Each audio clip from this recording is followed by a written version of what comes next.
Everyone, we'd like to welcome you all back to 91 North, 95 South podcast. And today we have a very special episode coming up. To all our listeners, you have finally got to see us interview our first guest. We'd like to give a warm 91 North welcome to host of Game Over Montreal and manager of the Game Over brand at SDPN, Andrew Berkshire.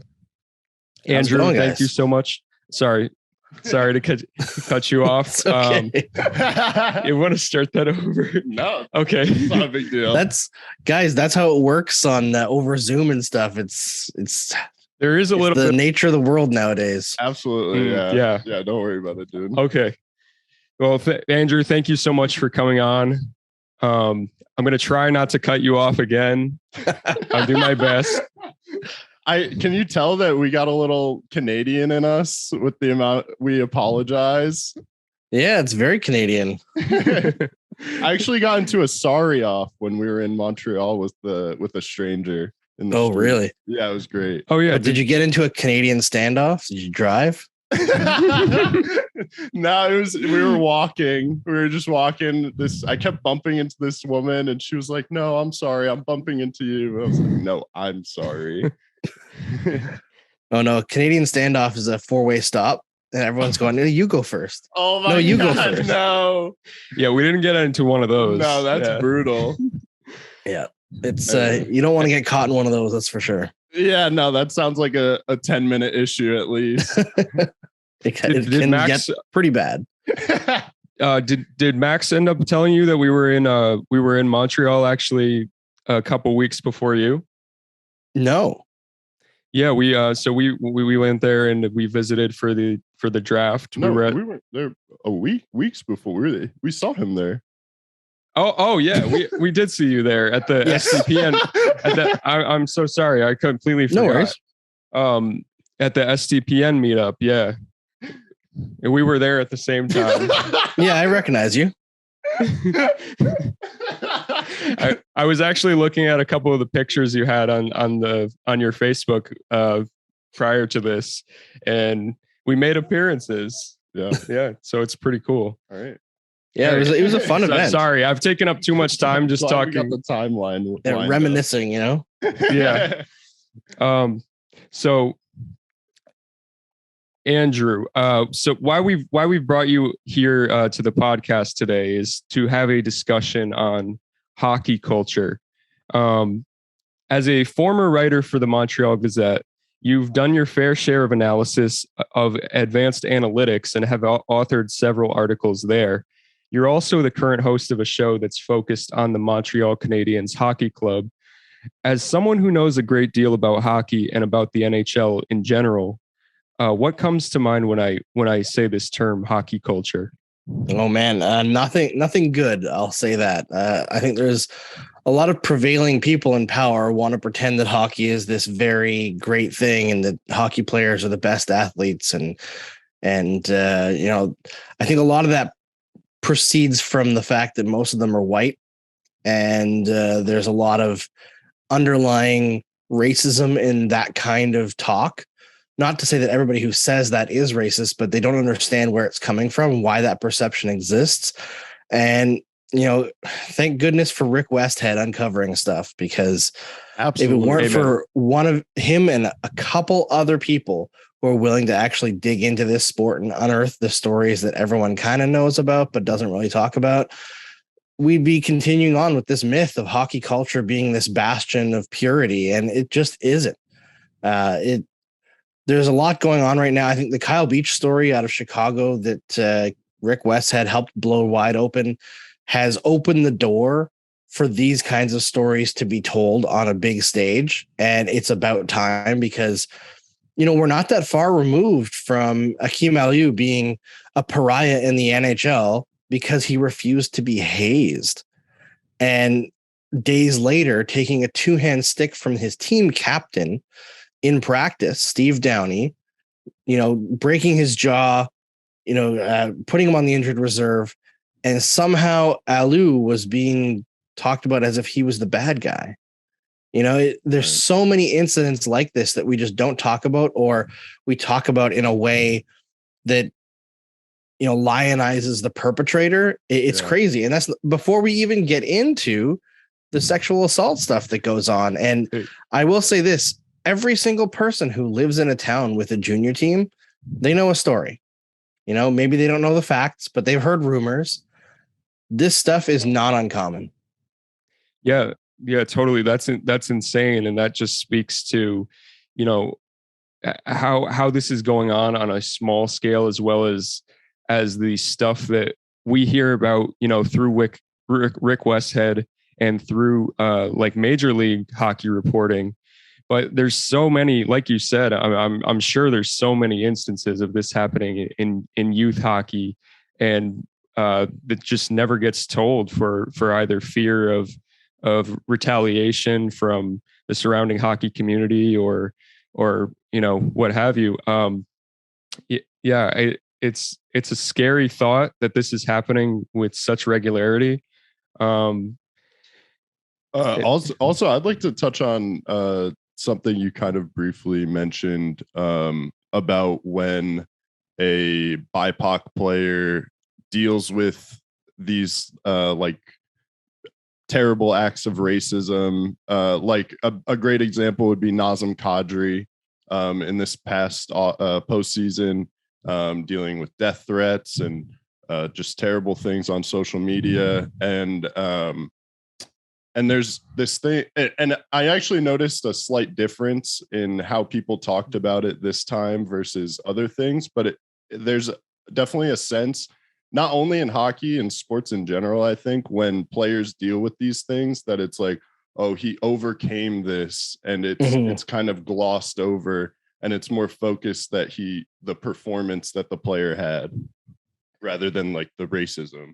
Yeah. And we saw that a lot with Kadri this year. There was some pushback on it, which was like kind of new in a way, Right. But there was definitely, and I'm partially guilty of that as well, because it is satisfying in a way to see a player like Kadri, come after that awful barrage of racism that he dealt with. And I believe he scored a hat trick the next game. So it's like him shoving it in the haters' faces, right? But focusing on that performance afterwards creates this like triumphant narrative when like it's not over. Yeah, exactly. And it's not something that he should have had to triumph over, right? Like Right. it isn't something that he should have to deal with.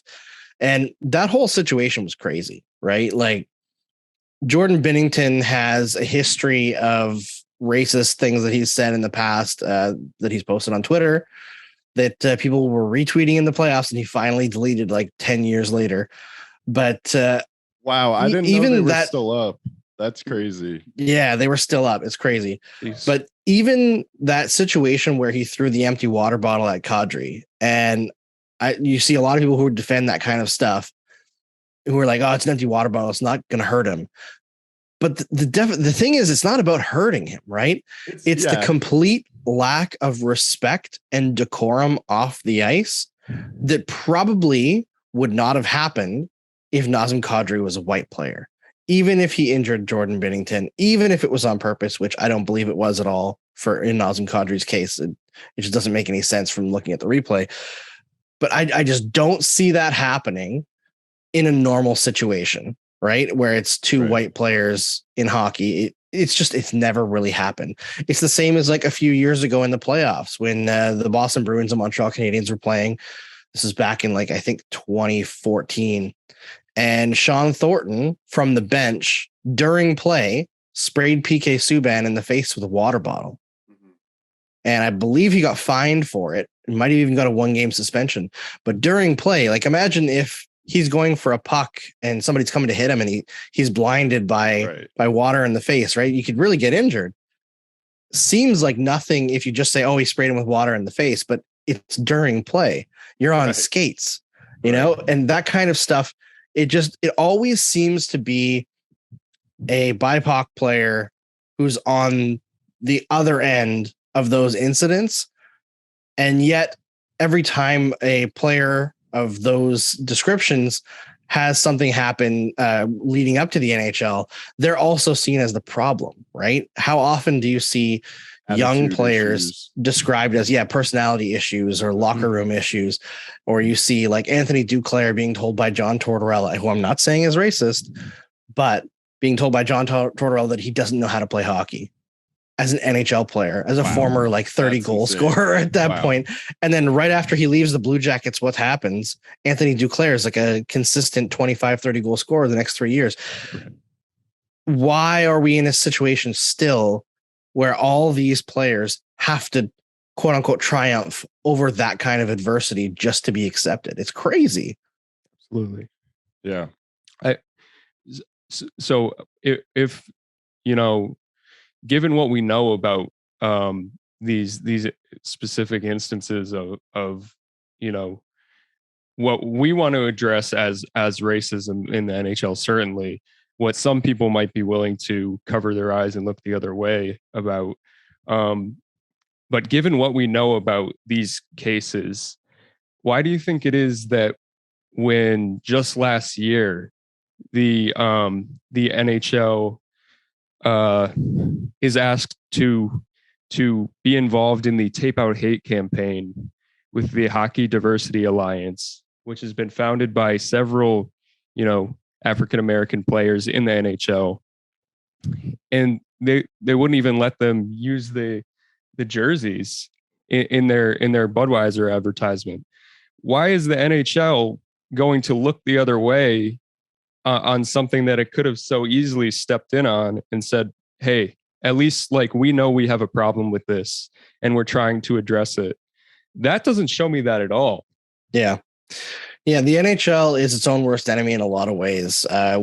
It's also essentially a giant conglomerate corporation between all 32 teams, and everything moves slowly. And it seems like both Gary Bettman and Bill Daly don't like being told what to do or what's best. And I mean, look, they're still dragging their feet on concussions. Bill Daly released a statement the other day basically saying that they don't believe that concussions are caused by hockey, which is crazy. Like, we know they are. Yeah. It's very obvious. We've already gone through this litigation with football. So I'm sure that the guys skating at each other at, 38 miles an hour can cause concussions, but they can never really get out of their own way, right? I think the NHL is a very conservative institution in both philosophy and business philosophy. Even things as simple as like, should we really be playing 82 games a season, or could we find something more fun than that? Right? Like, you remember the 56 game season 2 seasons ago now, like that, it was so much smoother.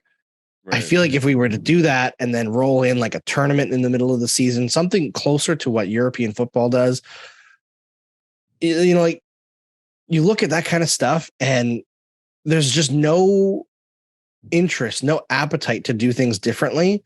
And it's the same with social stuff. They want to look like they are, but I don't think there's any actual appetite from the highest ranking people in the league to make a significant change. Because in order to make that change, you then also have to recognize that the line that you've been selling for the last however many years just isn't true. The hockey is for everyone campaign is garbage. It doesn't actually do anything for change. The whole idea of hockey players being the best athletes, which they always talk about, like in terms of like morals and stuff like that, obviously not true. There's a long history of, we'll say, questionable to illegal behavior from NHL players and hockey players all the way down the line that they just don't want to acknowledge. It's the same thing as the concussion stuff. They will not face it until they are forced to face it. Man. And it's interesting you mentioned them not wanting to act on any of these like questionable or illegal acts by players. And I mean, from a relative outsider perspective, it seems that the reason they don't want to do that is because whether it be the NHL head office or teams at an organizational level, whatever, it doesn't seem that they view these things as bad or wrong acts at all. Yeah, I think moreover, they view it as they're Like a looking from the mistake. perspective of what they could lose rather than what's the right thing. Gotcha. Right. It's the same thing in a lot of sexual assaults involving, like college age men or rich white men, for example. Like you often see it framed as, like, should we ruin this person's life for one mistake? Right. When obviously it's not a mistake. It was a conscious choice to do these things. And it's the same thing with hockey players. Like, oh, should we wreck their career over one thing when like it's the one thing they've been caught, right? Or the one person who's willing to come forward without acknowledging the victim in all this, right? And their life has been irreparably changed, maybe ruined, So until they can get to that point, like they're never going to change. And not to, sorry to interrupt, but irreparably changed. And they had absolutely no say in that. Yep. That is something that they 100%. have, unlike the players. So that is definitely something to consider when you're doling out punishments for these sorts of things. Absolutely. You have consent is the name of the game today, right? And I think that there's so much pushback from the older generation and people who have traditional values or conservative values. Is it really that much to ask to be considerate of other people? It's this weird disconnect where it seems like the biggest ask in the world is to not say certain words or not do things that are awful. Whereas like it's very minor behavioral changes that people are asking for. Right. It's wild that this is even an argument that we're having to deal with today in 2022. But and hockey is not the only place where this exists, but hockey culture is definitely an area where they refuse to believe that this is a problem. And every single day we get more and more evidence that this is a major problem, especially sexual assault and racism. Right. Yeah, no, that's definitely a great point to make because we definitely do focus on the problems of hockey culture, but these problems are not only in hockey, they're in sports across the board and in society at large. It's kind of endemic of like locker room culture in general, but it's just Andrew, is it wrong to say that we just see it's almost like an enhanced version of locker room culture in the NHL, the boys club, it's like that to like the 10th degree. Sorry, did you have something to say about that? Yeah, it's that whole like that old adage of like boys will be boys taken to the extreme, right? Where it's like multiplied upon itself for decades and people get away with everything. And I think whenever there's a revenue stream behind it as well, where there's cash to be made, especially like if a small town has a player that's going to make the NHL, that player knows they can get away with everything. And anybody who grew up around hockey knows how hockey players behave in Canada, especially because they're the thing, right? They're the hot shots. They can get away with things. They know they can get away with things. Everybody knows that they can get away with things. If they do something wrong, it gets hushed, especially if they're on track to make the NHL. Every little town wants their guy to make the NHL. Everyone gets behind them and they have to build this narrative for themselves. Oh, he's the best guy, right? Oftentimes not true. It's just the way it goes. That old adage of, absolute power corrupts absolutely. It's obviously not like political power or anything like that, but having no consequences for your actions for your entire life and essentially never really growing up past being a middle schooler to high schooler in terms of like your emotional maturity and your ability to deal with people. There's going to be issues like this. I'm not absolving them, but this is just the culture that we've created as a sporting society. And then you have this entire structure of youth sports, especially competitive youth sports, that's been, cultivated in a lot, like almost every sport. There's sexual predators in there, right? Whether it's hockey with Graham James or the constant revelations in gymnastics, which are horrifying to read about. But like, we really need to take all of sport and examine it deeply. Look at who are these people who are involved in coaching, who are the athletic therapists. Everybody needs to be examined, because not only are they creating more victims, but they're contributing to that culture of silence, right? Because if there's somebody else who's in that, who it has those predilections or whatever, and they see that somebody else has gotten away with it, they're going to feel like they can get away with it. It's toxic how much of it there is and how little we actually talk about it. It's changing. It is changing.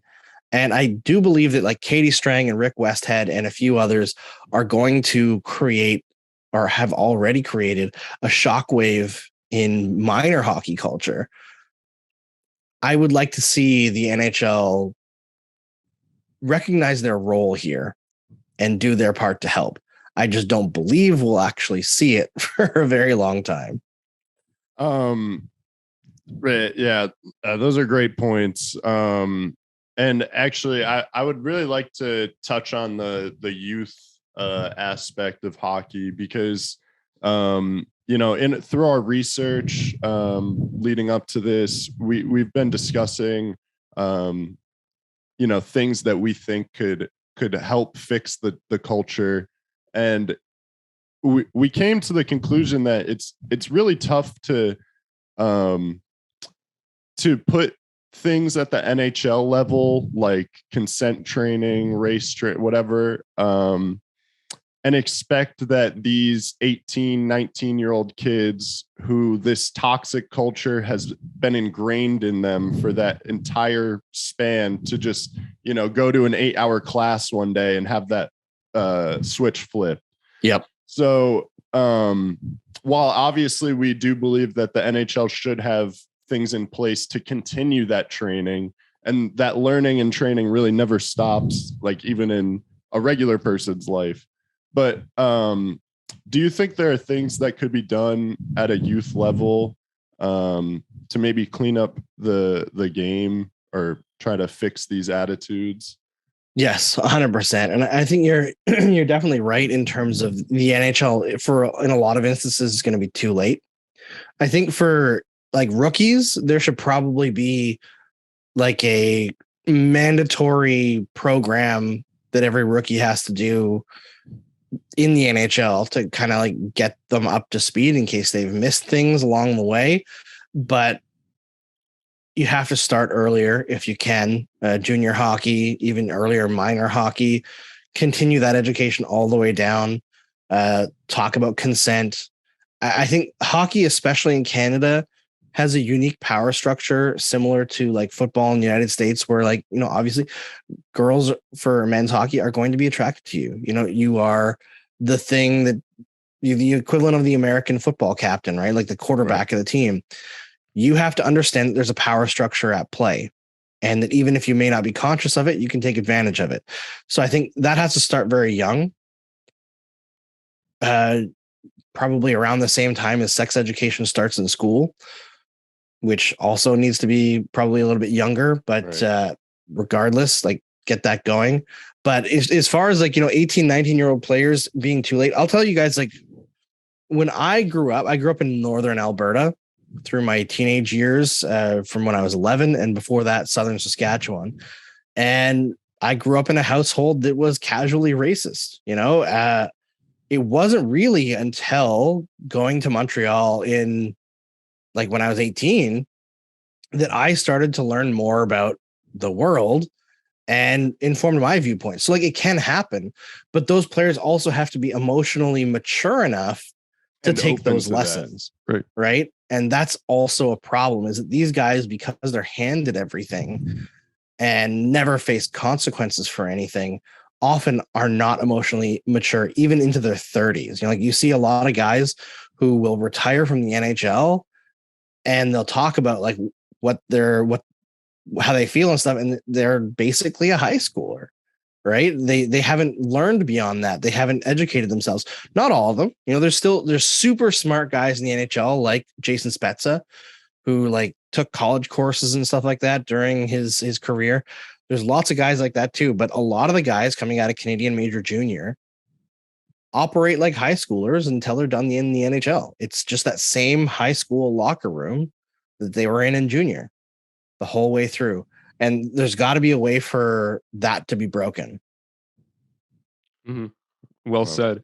And, it's pretty admirable of you to recognize, and relate this to your own experience that you had growing up in your household.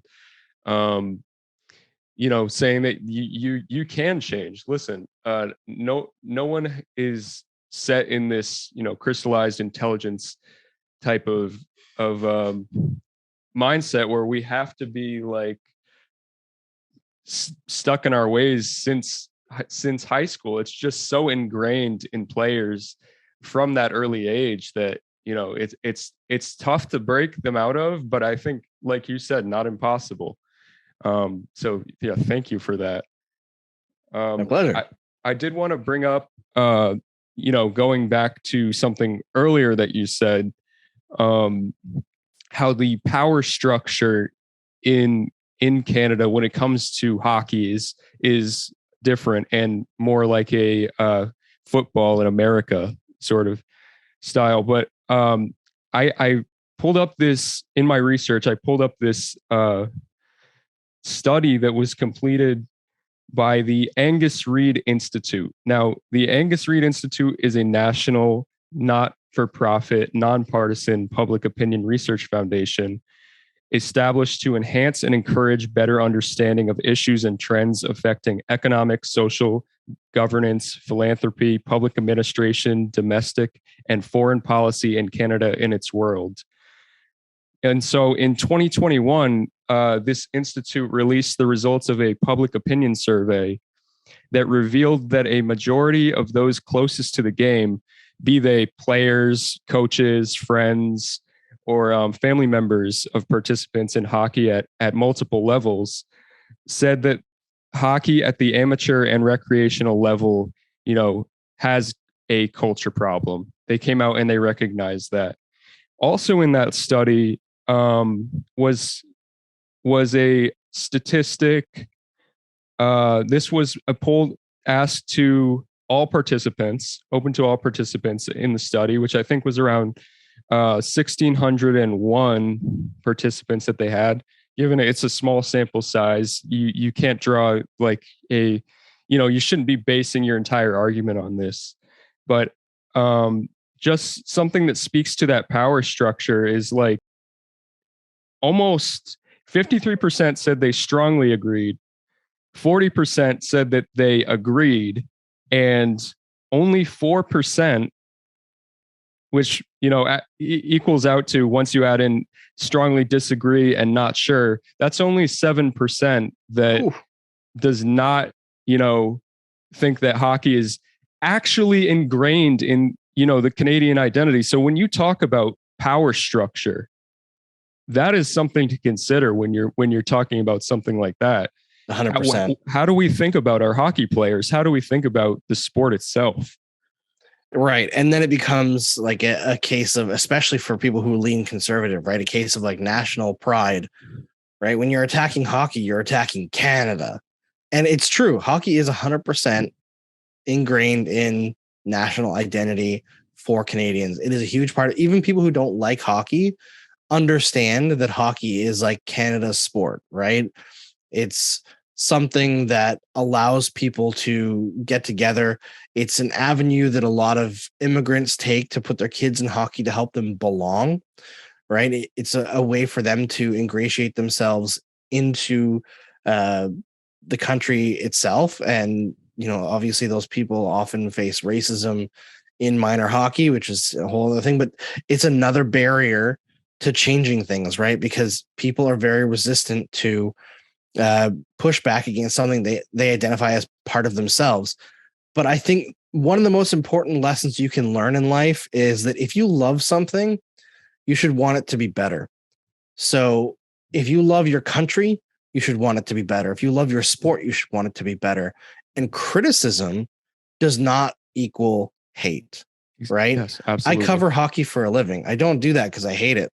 I love hockey. I've loved hockey since I was like 4 years old. It's one of the things that I enjoy most in this life, but I would like it to catch up with the rest of the world a little bit. And I don't think it's that big of an ask. It's just a big task. And unfortunately, it seems like there's a lot of people who will want to drag their feet on these things. But as you mentioned in the poll, over half of people recognize there is a problem. That's a good start. It's a really good start. I think that we're on the path now to get somewhere. It'll just be seeing how quickly we can do it and how bumpy that road is going to be. And a lot of it is going to be painful because this stuff coming out from the 2018 World Junior team and then the 2003 World Junior team, it's not going to be the last. We're going to see a lot of stuff come out over the next few years that's going to be painful to read, painful to face, but we have to do it and we can't shy away from it. And there's going to be people who, after a few cases of these things, are going to start tuning it out because they don't want to hear about it anymore. They just want to check out and enjoy their sports. But for a lot of people, we're just going to have to keep talking about it, keep pushing it, making sure that it's out there front and center so that we can keep moving in the right direction. It's unfortunate that we have to go about talking about bad news a lot, but it's the only way to force the league and the sport in itself to get better. Well said. And I think that is a great point to leave off on, but if you have time for one more question, sure. I have one more. Do you think there is a dissonance between hockey fans and the organizations, whether at minor or in the NHL? Because it seems as though the fans of the NHL they're kind of waking up to these issues. And while I think a decent amount of hockey fans are still wanting to drag their feet, it seems like there is a difference in attitude. Yeah, I think it comes down to what do you have to lose, right? If you're a fan, maybe you discover something about a player that was your favorite and it really sucks and they're no longer your favorite. But if you're a team and you discover something about a player, well, maybe that player's gone off of your team because they're going to jail. So they have financial incentives to not care nearly as much as fans do. Whereas we have the ability to kind of turn around and immediately look at what we believed and X that out. And this is the new evidence, we can go forward. I think teams, it's like the difference between a jet ski and a cruise liner, right? If you're trying to turn, jet ski can turn around real quick. Cruise liner needs to take a few kilometers. So I think that's the biggest difference there. Some teams are better than others in terms of being ahead of the game. I think 100%. The Toronto Maple Leafs are one they're very progressive. Other teams, not so much. But I mean, part of that also comes from hockey culture in itself, right? A lot of these teams are led by former players. You talk about a disconnect between fans and teams. Well, like how many teams have partnerships with Barstool, who has made their entire company philosophy to be harassment of women? Right. Every study that you see nowadays that says like what percentage of fans are women, the lowest I've ever seen for the NHL, I think is like 35%. You're really going to ignore 35% of your fan base or risk, pissing off or offending 35% of your fan base for one dumb company. Wow. It doesn't make any sense. Right. But there's that disconnect. I think teams have a lot of work to do with catching up. You even see stuff like the advertisement the NHL did a couple of years ago. It was like, not a soap opera, it's just hockey. And a lot of it was kind of like targeted against women, right? Like this is a man's sport, but a lot of women like this sport too. And we have to also look at what they enjoy. And that could be just the sport. It could be other kinds of coverage. We're behind. We got to get with it. Man. Absolutely. Yeah. Well said on everything, Andrew. Thank you so much for being here. We really appreciate it. And yeah, thank you for your time. Yeah, same for me. We would love to. I had so many more questions prepared. I could have done this thing for 2 hours, but I appreciate you giving us what little time you have. You are I'm sure a busy man, and thank you so much for doing this. Yeah, My pleasure, guys. You have a good day. Thanks, you too. thank you. See you guys. Oh,